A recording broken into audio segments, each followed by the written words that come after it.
Hi everyone, welcome back to the Embrace Your Accent podcast. I'm Olivia, joining you from Tokyo, Japan.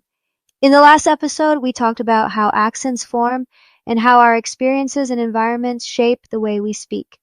And today we're going to check that one step further. I'm going to talk about bilingualisms and multilingualisms. So let's start with a simple question.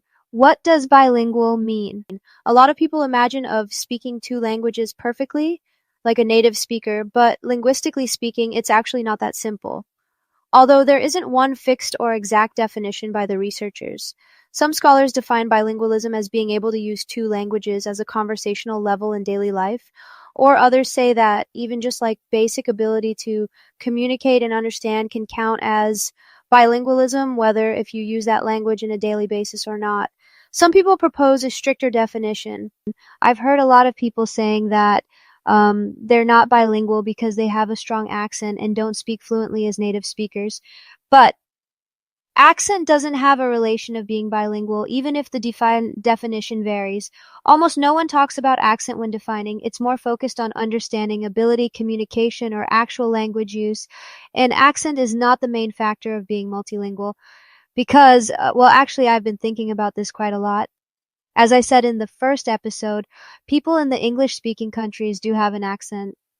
Because accent is not just for your second language, but you have your accent in your first language too, which means people in UK like England or Scotland or Australia or Canada, they have different accents, right?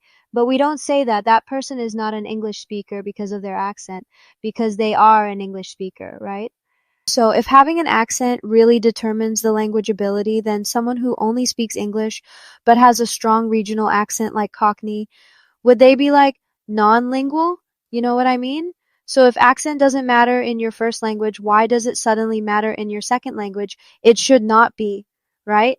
That's when a confusion happens.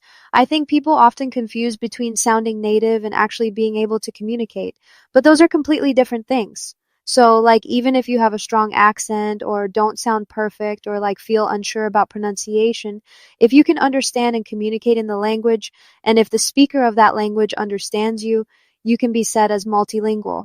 And, having an accent in your second language or having an accent affected by another accent, another language means that you speak two or more languages. You've learned another language, adapted to different systems or cultures, and communicating across cultures. Why that's a weakness, that's a strength, that is your skill. You gotta be proud of that. So we can never judge or make fun of a person because of their accent affected by another language because they might speak a language that you don't speak, right? Also, there is another term kind of related to accent and bilingualism. It's called code switching. I've mentioned this term in the first episode too, I guess.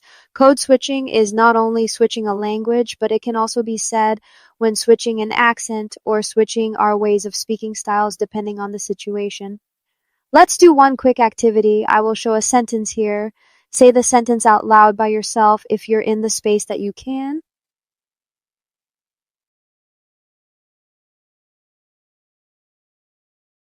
Now say it again, but imagine you were talking to your little sister.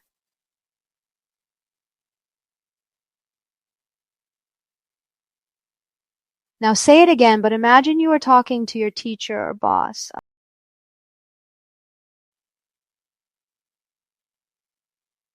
Then say it again like you're talking to your very close friend.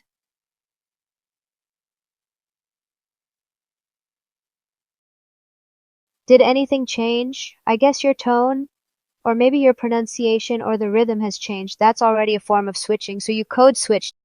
As I said before, it's not just about language again. It can also be speak differently depending on a situation. I always think of a specific type of English when I hear about code switching. It's AAVE, which stands for African American Vernacular English. I first heard this term when I was studying in New Zealand. I did in an English class when learning a book called The Hate You Give. This book also became a movie. It's about a African American girl called Star living in States. She goes to a private white school but lives in a poor black neighborhood. The story stars from an incident that her childhood best friend gets killed by a police because of his race. It's a really interesting story. It's not like a funny type of story, but it makes you think about a lot of things. So I recommend you reading it if you haven't. Um, AAVE is not like type of an accent, but type of a way of English, I'd say. It's it feels like it's more slangy, but it's not like incorrect English. It is a structured and rule-based variety of English. However, people who speak AAVE says that they only speak AAVE when talking to their close community, like African American community, or close friends maybe. They say that they code switch to standard English when talking in a formal environment. I'll share a TED Talk video about AAVE.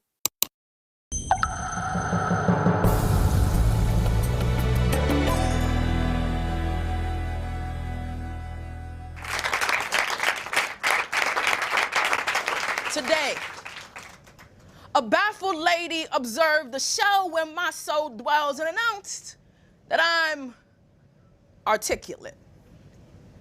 Which means that when it comes to enunciation and diction, I don't even think of it because I'm articulate. So when my professor asks a question and my answer is tainted with the connotation of urbanized suggestion, there's no misdirected intention. Pay attention because I'm articulate. So when my father asks, what kind of thing is this? My articulate answer never goes amiss. I say, Father, this is the impending problem at hand, and when I'm on the block, I switch it up just because I can. So when my boy says, what's good with you, son? I say, I just fall out with them people, but I done. I have decided to treat all three of my languages as equal because I'm articulate. But who controls articulation?